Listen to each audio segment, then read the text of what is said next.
On August 30th, 2024, Orlando police responded to McCoy's Federal Credit Union. An elderly woman had been defrauded of nearly $19,000, and the man who received those funds was sitting inside the branch, about to withdraw the last of the money. Marcus Hill had received 3 unauthorized transfers from Barbara Williams, an elderly member, over 3 consecutive days. $19,000 transferred in, $17,000 already withdrawn. He was still there, attempting to take the rest. Good afternoon, Bobo. Hello, how you doing? I'm good. Good.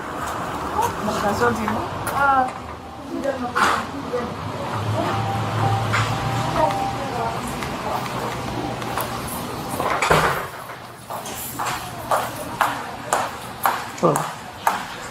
Is it still in the... Hey, can I have you come to the third office with Mr. Hill? Mr. Hill is the recipient of imposter funds. Okay. So we have another member that is at the Dyer location right now who got an imposter call. Mr. Hill is taking on about $17,000 of that money from his account. So the money left her account. From someone else's account. Correct. Left her account, went into his account, and now he is taking that money. Okay. Okay. Okay. And he's in the room right now? He's, yeah. Okay. She's gonna take us to the room where he's at. Okay.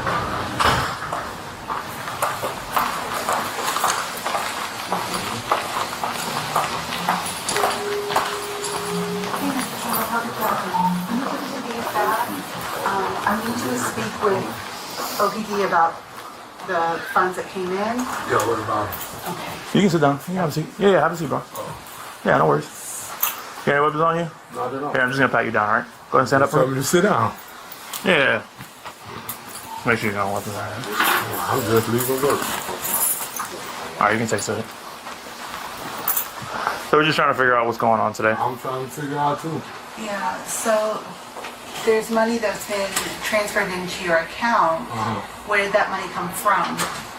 I had one transaction supposed to came in from Barbara Williams. And how do you know Miss Williams? Through her son, I did work for them. You did work for her son? Yes. So what's the problem? So Miss Barbara is saying that that money is that is stolen funds from her account and was Oh transferred wow, into I your don't know account. about that.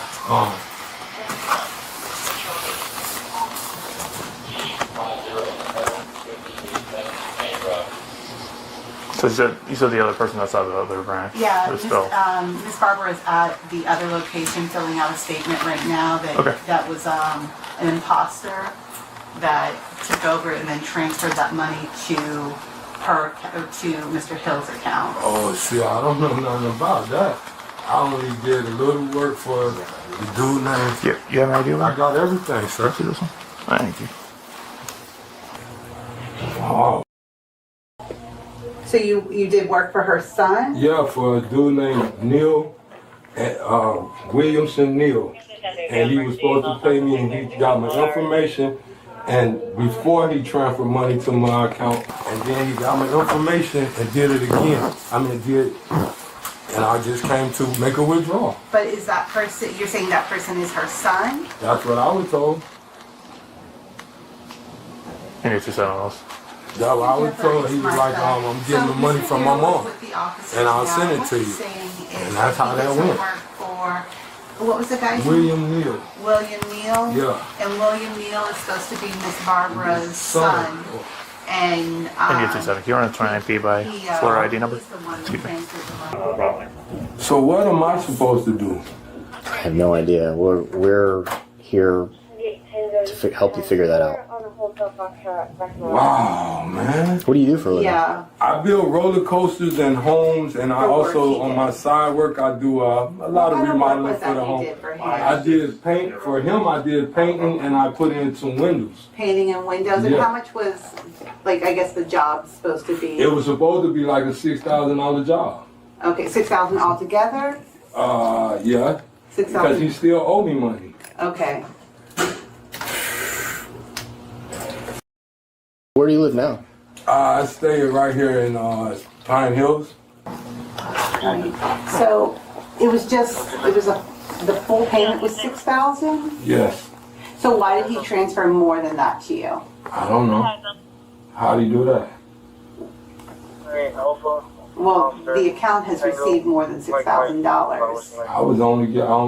My deal was only for $6,000, and that's it. Yeah, you've taken out more than $6,000, and that money all comes from the same place.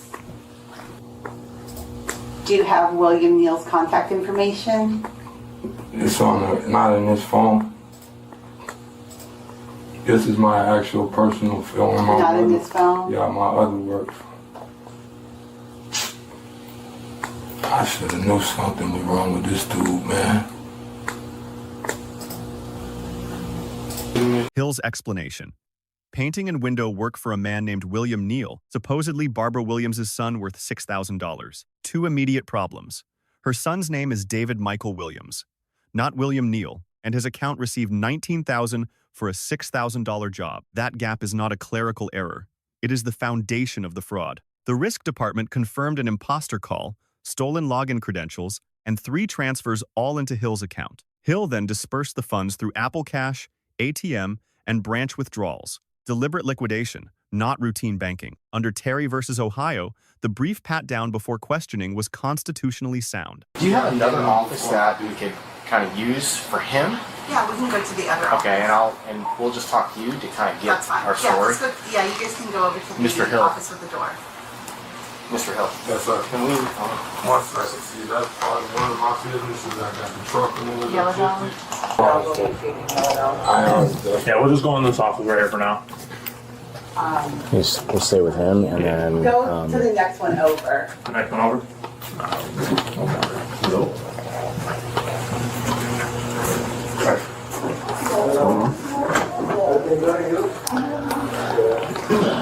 All right. So explain to us what we got. Hey, would it be okay, because they just separated me and Mr. Hill, the officers have a few questions about the situation. Would it Fine. be okay if I can put you Already on sent it to speaker right OCSO now? and Can I the give you the phone? Could I give the phone to could you speak to our risk department? Is that okay? Sure. Okay, awesome. That might Are you able work to put them better. on speaker? Yeah. Maybe a little bit. Because they're I mean, both here, so. Oh, okay. I'll close the door if need be. We kind of Yeah. want it. All right, so I'm gonna put you on speaker stand and there. have them come Actually, over, I'll trade okay? spots and move All right, wide. just a moment. Jennifer? Yes. Okay. Hey, you got police officers here from OPD. Just kind of wanted to know what we got. Hello. Good afternoon. My name is Jennifer. And you're here with Melissa. She's the AVP of Risk Management. So what we're dealing with is one of our members received an imposter phone call. The person stated they were working for McCoy Federal Credit Union. They obtained her login credentials and logged into her online banking and did 3 transfers totaling $19,000. Those transfers were account-to-account transfers, so the funds went into this account for Marcus Hill. Marcus then utilized the funds by Apple Cash, ATM withdrawals, and withdrawals in the branch. Okay. Has he made all 3 transactions today, or has it been longer than just today? All 3 transfers, I believe, were done. Hold on 1 second. I feel like 19K transfers got to be longer than 1 day. So $2,500 left on the 28th. He did 1,000 to Cash App, Charles Logan.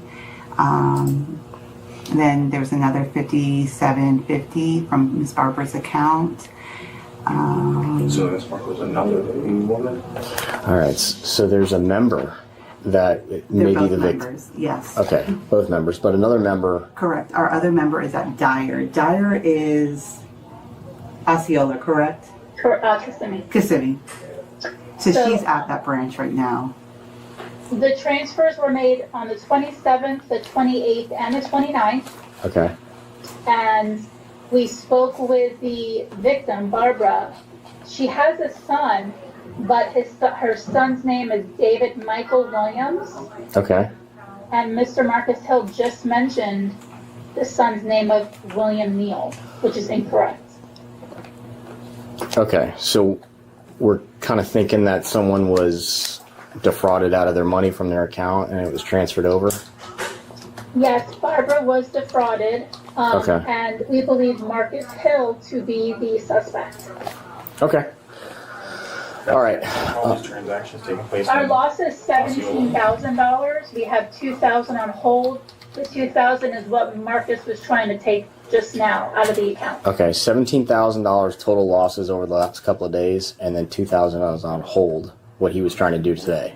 Right, so the total Okay. transfer amount was $19,000. That's the intended fraudulent amount. But Okay. he has $17,000. Okay. All right. We're gonna need.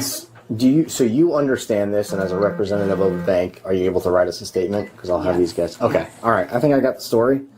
We have Barbara state the victim. Can we send that over to you? Yeah, absolutely. If that's something you can I'll handwrite or for print you. that out. No, I'll print that for you.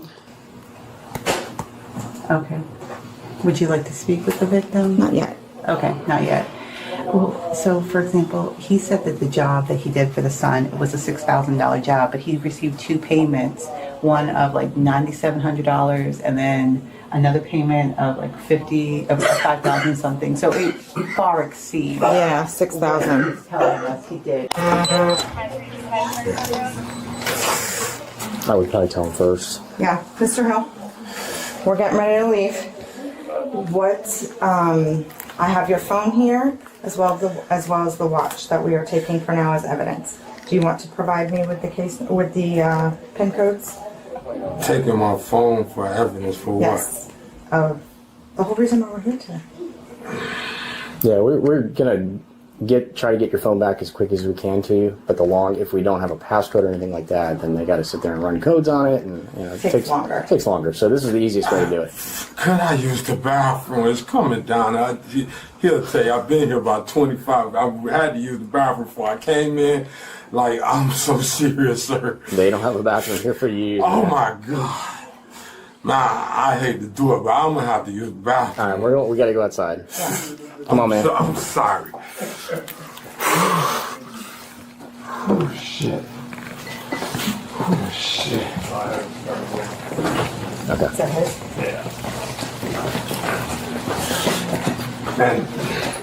And you were just there when I asked the guy. I told him that this actual one cuff is too tight. That's another thing. I can't hold this shit. So what you're saying is if he loosens it up a notch, you'll be able to hold it? No, I'm saying I gotta go. That's what I'm saying. Okay. I don't think anybody's searched him yet, so. Okay. Yes, my car, what'd you look? Mr. Hill, I never got an answer. Do you want to, like you said, it takes longer if they don't have the passcodes. It's only your face? Yeah, it's my face. There's no numbers. There's numbers on your phone, on your watch. Yeah, on my watch. Do you know what it is? 1978. 19 what? Shit. And what about the phone? The phone is my face. My stepdaughter set that up for me. Okay. All I have to do is put my face in. Yeah, usually has both, but. I understand, but that's all I have to do. Oh, shit.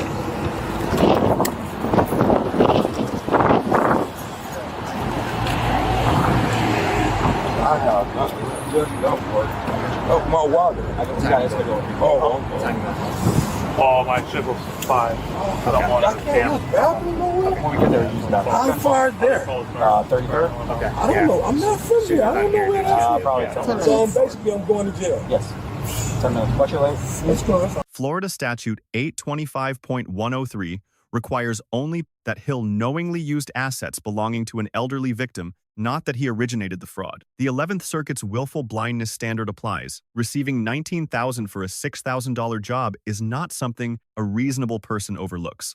Maximum penalty, up to 30 years. Hill was charged on 4 counts, entered a plea, and received 90 days, 3 years probation, and monthly restitution. What should have happened differently? For the officers, Miranda warnings should have been administered before questioning began inside the closed office. That one step would have protected every statement Hill made afterward. For Marcus Hill, the legally protective choice was silence. Every voluntary statement, the name William Neal, the $6,000 job, and the unprompted admission "I should have known something was wrong," became evidence against him. Invoking the right to remain silent was his constitutional right, regardless of guilt or innocence. Now the grades. The OPD officers receive a B+. Strong tactical judgment, private office, lawful pat-down, non-coercive interview approach. The risk department's real-time intelligence made the arrest possible. The one concern: no Miranda advisement visible on camera before questioning began. That single step would have earned these officers an A. Marcus Hill receives a D. Cooperative physically, but every word out of his mouth became evidence against him. He named the wrong person as the victim's son. He acknowledged a $6,000 job while withdrawing nearly 3 times that amount. And unprompted, he said, "I should have known something was wrong with this dude," acknowledging the very awareness the elder exploitation statute requires. The answer was simple: say nothing without an attorney present. 3 lessons from this case. For elderly individuals, never provide banking credentials over the phone.